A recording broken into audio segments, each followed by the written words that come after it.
Revenge films. One day, I woke up in the hospital. The nurse seemed surprised that I had awakened, but it soon became apparent that I had lost 2 years of memories. Although my parents had passed away, I had an aunt who had always cared for me. She had been looking after me while I was sleeping. I'm glad you woke up. I've been asleep all this time? Yes. As my aunt gave explanations, I began to recall my last memories. Where is Jack? When I asked, my aunt shook her head slowly. If I were to remember anything before losing my memory, it'd be my husband having an affair. Though vague, I remember leaving for work as usual, but went home shortly after because I started to feel unwell. When I came home, the door wasn't locked. I went inside feeling suspicious. Then I heard the voice of a man and a woman. I peeked through the door and saw Jack and a woman having an affair. I immediately went inside the room.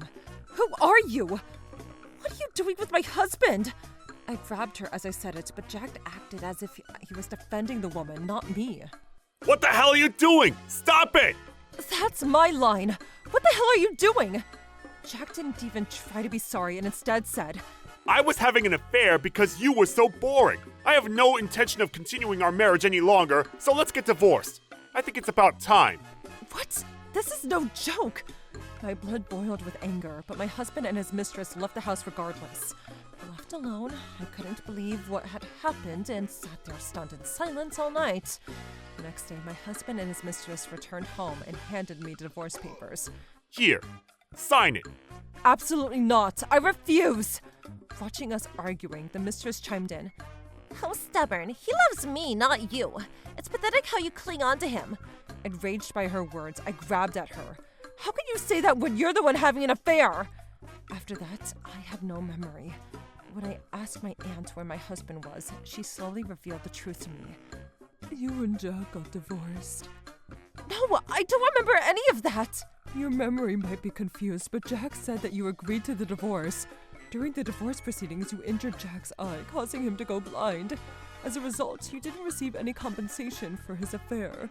But instead, you promised to pay the inheritance you received from your parents as compensation for the severe injury you caused him. I didn't promise any of that! I only found it after you were hospitalized. I was told that after you agreed on everything, you jumped off the balcony because you were so shocked about causing this serious injury. I did what? I can't believe it! I couldn't believe everything that was happening, but with no memory of my own, there was nothing I could do. Furthermore, I was told that Jack left town with his mistress after divorcing me, and they were living together in a new city. Knowing I was alone with my parents had passed away, my aunt had moved here and taken care of me the past 2 years. Auntie, thank you. I must have caused you trouble. What are you saying? You're my sister's precious gift. I couldn't just leave you alone. Besides, I can't forgive those two who have mistreated my dear niece. But I consider myself lucky that you woke up. My aunt said kindly. From then on, I had gone through several examinations and recovered well enough to be discharged. After that, I began to live my life with my aunt. But I didn't want to be a burden for my aunt by being unemployed, so soon I started job hunting. One day, a familiar voice called out to me. Jess, is it really you? Rosie! It was my childhood friend Rosie. I thought I would never see you because you were in a coma for so long. I woke up about a month ago, but I don't remember much. When I woke up, I was divorced from my husband. The doctor said that it was a miracle that I woke up, but honestly, it's a complicated feeling. Despite my husband's affair, it's frustrating and unbearable to think that he is living happily somewhere with that woman. As I spoke, Rosie said, Could you come to my place? There's something I want to give you. I went with her, and she handed me a camera. What's this? Jess, you've been suspecting Jack's affair for a while. Don't you remember? Huh? Is that so? I was skeptical at first, but suggested that you put a camera to gather evidence. Oh, I see. But why do you have it? After the accident, Jack happened to request moving services from our company. That's when my husband found the camera and entrusted it to me. I see. So, just so you know, I haven't looked inside. I think you should check it yourself. Maybe it could help you. I was surprised by Rosie's words, but something felt confident that this camera would make my trump card. Later, I looked at the video footage and saw everything. I hired a lawyer and a detective and tracked those two down. When the lawyer brought them, they were shocked to see me. You woke up? Is this real? Yes, it is, but more importantly, you two are here today to pay off for your actions. Don't talk nonsense. We're strangers now. And isn't this blindness your fault? My one eye went blind because of you.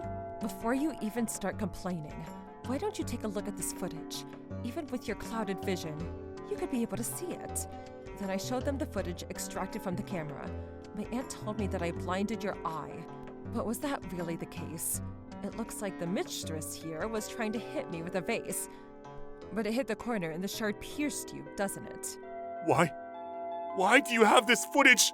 Also, you said that I jumped off a balcony, but look closely. You were furious and cornered me on the balcony, pushing me off.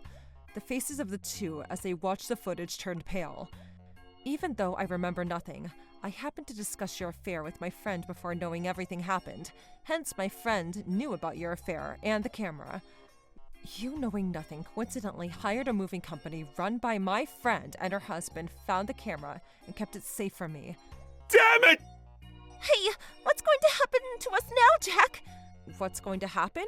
You are going to pay for what you've done. No! I don't want to give you any money, and I don't want to be arrested by the police. Yeah, that's right. We'll give you the money back. We'll pay you back in installments. So please don't tell the police, okay? What? Are you kidding me? You took everything from me. It even blamed me for the blindness caused by your mistress's actions. Don't be ridiculous. We're sorry. We apologize. Those words mean nothing to me. Well, you'll have to spend the rest of your time miserably behind bars. Wait, Jess! Afterwards, I handed them over to the police, provided by the footage evidence, seized their cars and apartments, and retrieved all of my parents' inheritance and the compensation for the affair. In the end, the two received immediate imprisonment for their extremely malicious actions. It was utterly brilliant to see the look on their faces when they realized they were sentenced to prison, but they brought it upon themselves. After that, I began to live alone. I'm so grateful to my aunt and Rosie for everything. Without those two, I wouldn't be able to do anything. So as a thank you, I plan to treat us to a fancy lunch soon. How was today's video? If you enjoyed it, please subscribe, like, and leave a comment. Stay tuned for more.